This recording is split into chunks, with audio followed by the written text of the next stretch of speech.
Hello everyone, this is me, Jyoti Mishra, and we all know that we are here for Cloud Community Days 2023 Mysuru. Today, let me introduce myself and then we'll move ahead with what I'll be talking about. So, I am Jyoti Mishra. I'm working as a software design engineer for at Evo's Microsystems. You can read out these details over here in the slide it is given. And what I'll be talking about today is IAM matters. Um, Now we'll cover the details of the topic. Before moving ahead, let me say a further more fact about it. I am a software engineer, passed out of college in 2019. I started being a part of communities back in the year of 2018, and I'll definitely want to make this point to you all because I was there like 3 4 years back. I was there sitting and attending events as an audience, being an underconfident attendee or engineer, I'll say. But then today, after some time, it is the power of the community that gave me the power of expression and the zeal to learn more. And thus, I'm here talking about one of the topics that I think adds value to the entire cloud architecture and the application to you all.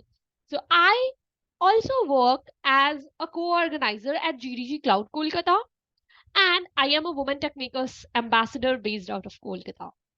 So if you have doubts, anything related to these terms, you can feel free to reach out and drop me uh, like a message over the social media handles that I shared. So, without any further ado, let's jump into why this topic. Like, why do we want to read about cloud? And why do we want to learn about identity access management? First of all, how many of you are aware of cloud computing? Let me know in the comment. So, uh, a service on cloud or a system on cloud is nothing but a service hosted somewhere else, and we are trying to access it in a nutshell, like we can say that. And in order to access it, yes, we do need different level of access, and to manage these access levels, somewhere around the picture IAM and like all these roles, policies, role bindings come into the picture. And to state a data, yes, 70% of cyber attacks involved in business hosting their data workloads on public cloud, with then 66% of them leaving it to be misconfigured backdoors, rendering them vulnerable to attack.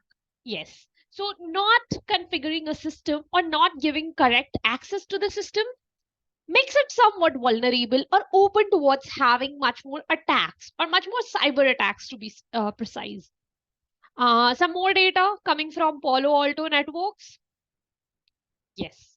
So it was stated in the year of 2022 that universal IAM policy is failing to put cloud environments at risk. So whatever the universal and they said, and I quote, 44% of organization allows IAM password reuse, 53% of them allowed to use a weak password. This what does this mean? So each principals or each user account have a different IAM rule associated with them. Or you can say that multiple IAM rules can be associated with each of the principal users. And what happens is if we allow them to have vulnerability like reusing of password or having weaker password, it would open up your applications and your resources to someone who might hack into your system, who might do something unwanted with your system. Now, we are talking a lot about system and all. What is system design?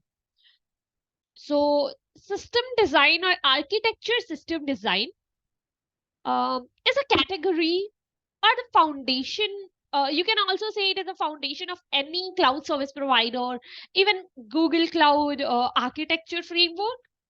This defines the architecture of your system. Like the say you are designing a website, which has a back end, a front end. So, what architecture it would follow, what all components it would have, what all modules those components have, what all interfaces, like if it has, say, an endpoint open to be accessed, that's an interface. So, what all interfaces it would have, what all data that would be needed to flow from one side to the other, all these come under the hood of system design. So, to be precise, system design is a process of defining architecture, interfaces, data for the system, and satisfies the specific requirement. Next, pillars of system design. Of course, like if system design is there, there has to be some systematic approach to it. Today, we'll be focusing on only the second pillar, which is security, privacy, and compliance. It consists of mainly 5 pillars. Operational excellence means how it operates or how it works whenever, like, whatever data is given, if it works as expected or not. Security, privacy, and compliance, of course, the access of different service, to what extent a user can access it, to what extent an admin can access it, to what extent a QA engineer or a DevOps engineer can access it, should be different, as well as the data being passed should be secured. So security, privacy, and compliance comes under this pillar. Reliability, of course, it should not go down, and whenever the update is happening, it should be quick, it should be running back to be online quicker. Cost optimization, who doesn't want to save money? So does we. So it is a very important part of system design that we decide on the factors or the components of our system in a way that it is cost optimized. Performance optimization, we need to have a fast, robust system but does not fall down when we have more requests coming onto our system and those kind of requests or those kind of situations. Now, what is IAM? I spoke about it from the very beginning. Identity access management, identity access management. Can you name 3 terms associated with identity access management in the comment? By the time you are naming 3 terms associated with identity access management, I'll continue with the formal definition and understanding. Let's dive deeper into understanding what identity access management is. So, identity access management works for us to manage different paths on Google Cloud or any cloud service provider. So, IAM lets us grant granular access to specific resource and prevents the access of other resources to be there.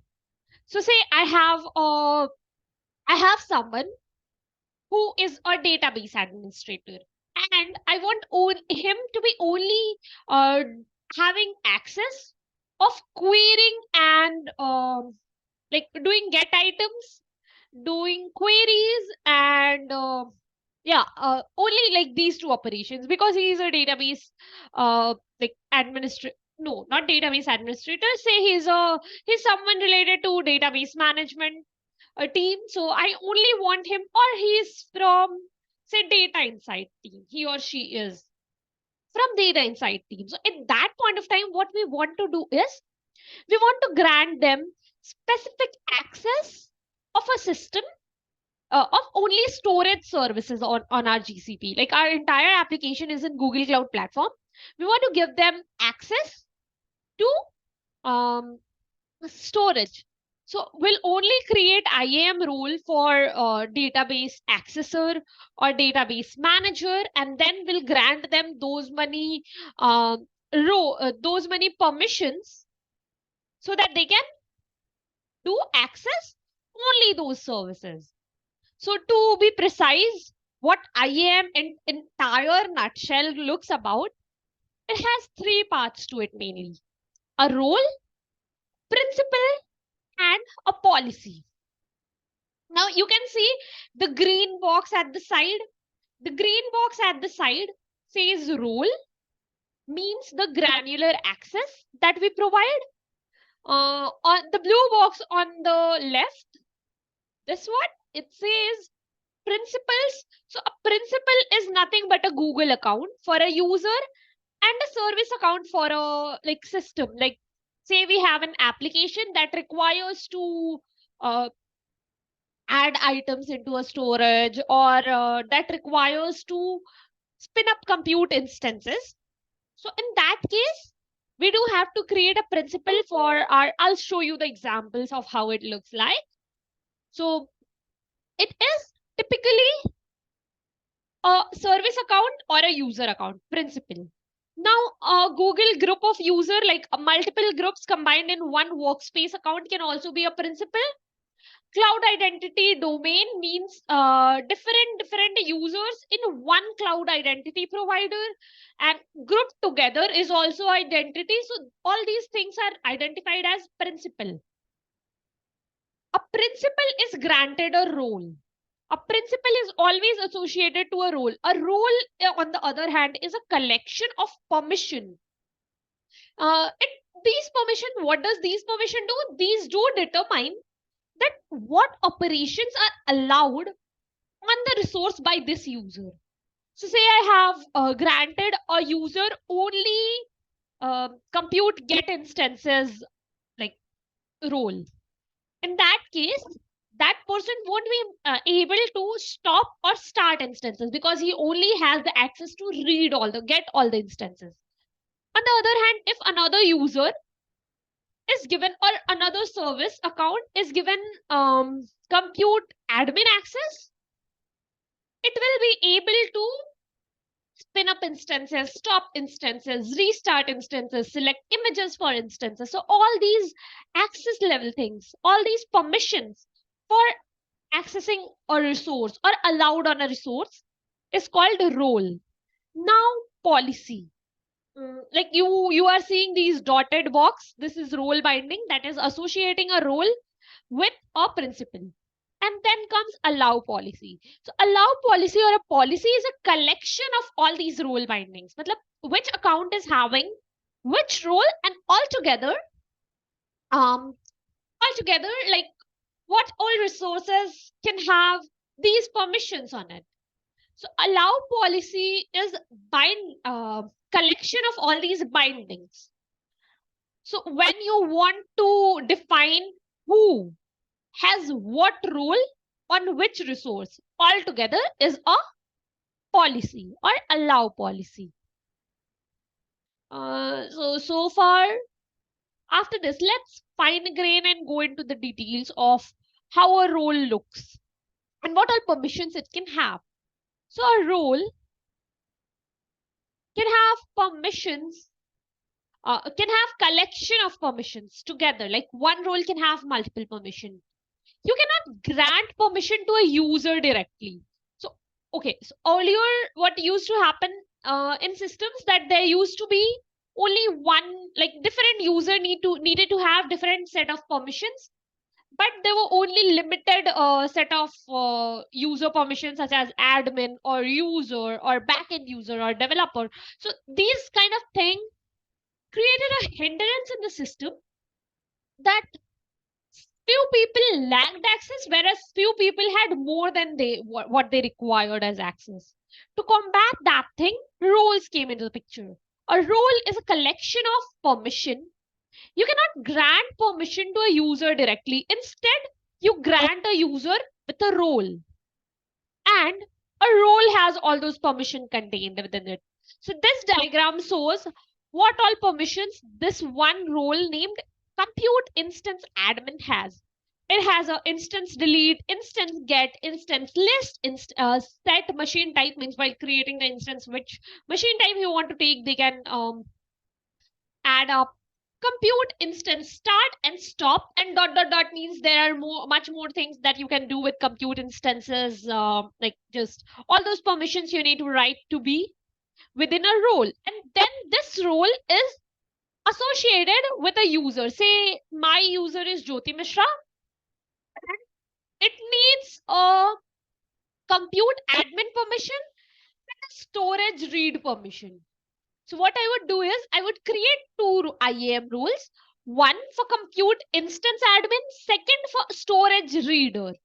Storage reader and compute instance admin would have all these permissions, whereas storage reader would have only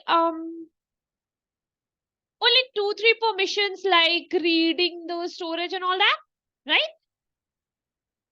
So after like actually having storage slash read or get all item, all those things. So after having these two policies, we can simply add it to the user,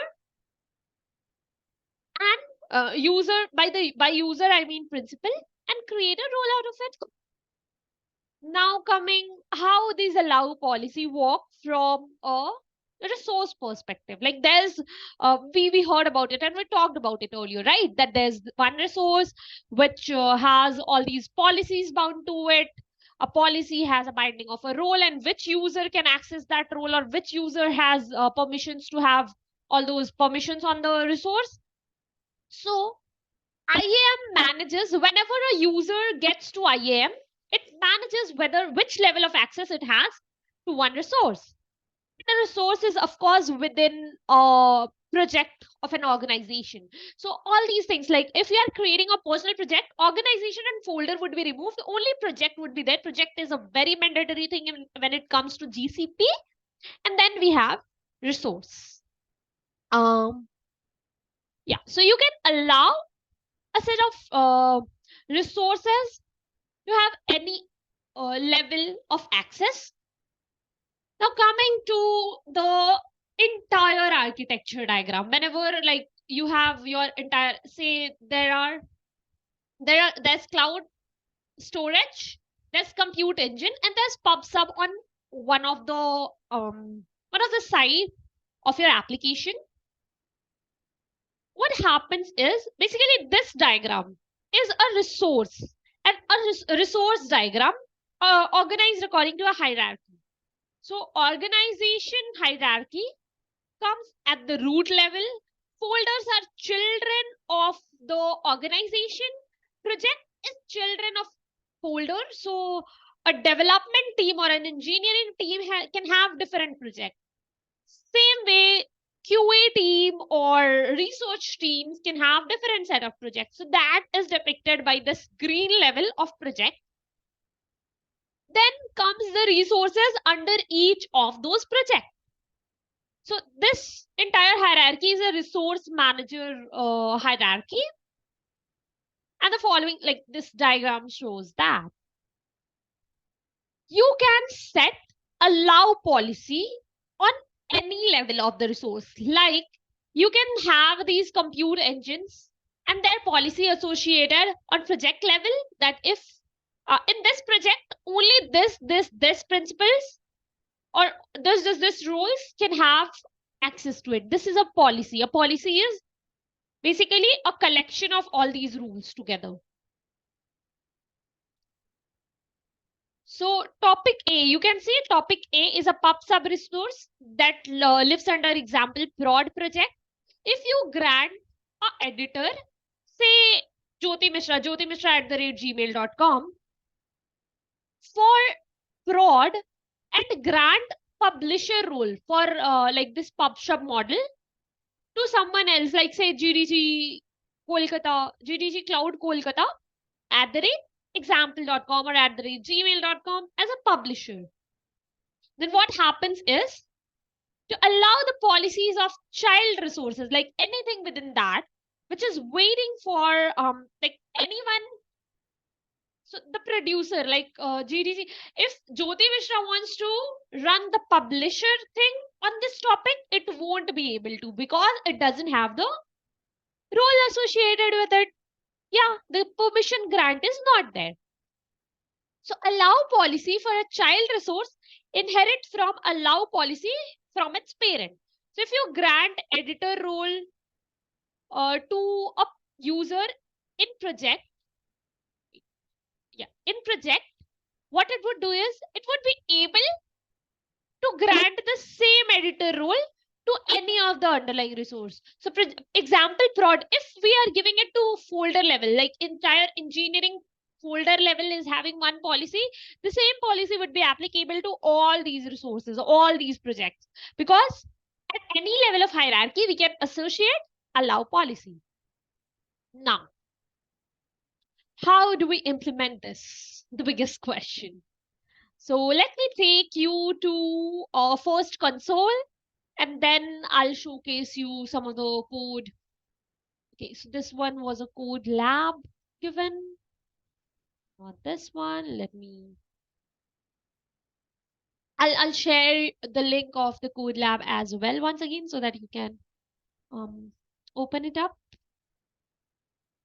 Now, this one, this is how Google Cloud Console looks like. So what you need to do is you need to do at console.cloud.google.com, and then you need to log in into it. Like I am already logged in, that is why it shows in that way. Now, here are all the projects listed. So you'll see these are the two projects added, Walkthrough GCP and Blender. I'll select one of these projects. So Walkthrough GCP is already selected. Now I'll go to here and basically I will go to IAM and admin to see what all roles are there, what all IAM roles are there, and what all permissions are granted. So you can see here, this one is a user principal account, like type also you can see from here. This is a user. So this type means these are for principals. Principal, like you can see what principal means, what role means. Okay. And from where it is inherited, it is in the project level. That is why it does not say anything related to permission. So this user has owner role. Owner role has basically grant to all the services. These two roles, on the other hand, are service principals. These are two compute engines that I started. One is compute, another one is related to API service agent for accessing the API endpoints. And these are the roles. If I go to view by roles, I'll be seeing two roles, owner and editor. Let me add a new principal and a new role. So I'll quickly go here and add grant access. Now, since IAM, like in IAM condition, only two things are there currently used, these three, and in basics, these. Also, by default, a number of role are there associated with these services. Like for BigQuery, you have a number of roles for cloud assets, for cloud build, even for like cloud run, GKE, everything you have these roles. So you can definitely use and then add a tweak on it. So I am using basic browser role, and I am adding an extra condition on top of it. This is customization of role, which I'm doing here. So I'll quickly show you the example. I am looking up because my other screen is up, which I'm sharing. So let me give it an access of timed access and say that it would expire in some time. So it is a browser role, timed access, description, timed access for 24 hours. Now, condition type, time, expiring access, and it would expire by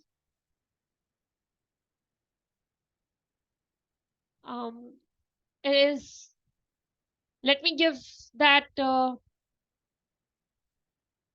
on 6 o'clock in the evening, it would expire.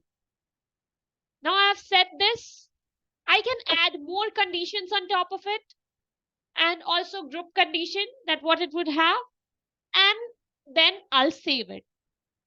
Now I have a new IAM role. I need to grant it to a principal, right? So say I am adding a new principal that is a user account, saving it. saving it, you'll see immediately that a new user type of principal is added and a new type of role is also shown. If I go view by roles, I can see the same. The role name and the additional condition on top of it. You can anyways go ahead and do that to enable it. And there is also this recommendation history which is there on Google Cloud to showcase you if anything or any change is vulnerable to you. You need to be very smart that which access you are granting to whom, and you need to be very decisive when it comes to your application, especially. Recommendations history, again, it shows how much and what needs to be changed. It comes automatically from Google Cloud Platform. Now to remove a role, it's simple. Just click on it. Here, go remove access. It will remove the role and remove the principal. Clear so far? I think I'm making sense. Next, I'll go and showcase you one example of how we can do the same using code or using API endpoints. So I'll share at the end. I'll even share like which repository you can have a look at to have a better understanding and to have a coverage of this. So there are two ways to access it. One is using the Google Cloud client and another is using the API endpoint. Using API endpoint means cloud.google.com /IAM, like these things. API, first we authorize it and then we have Cloud Resource Manager V1 and then pass the credential for actually connecting the secured connection with the API endpoint, and then we move ahead and make our request, such as add a member to a policy. So there we add the role name, we add the member, like the principal that we have added, and the bindings, like we added in the bindings in the condition there. That would be the thing. And then policy is associated with the resource. So if I created a new resource, I can definitely associate the policy of browser or editor or anything related to the role to that one resource. So this is how the policy code is being written. If I go the other way around, say I am moving ahead and trying to do the same thing using cloud client. Like I have a client and I want to create a deny policy. In that case, we do create. Okay. So first things first, we are importing IAM. And then on IAM v2, like IAM v2 is the client. On these policies client, I am creating policy. Yes. Attaching the policy to a project ID, again, very important. Then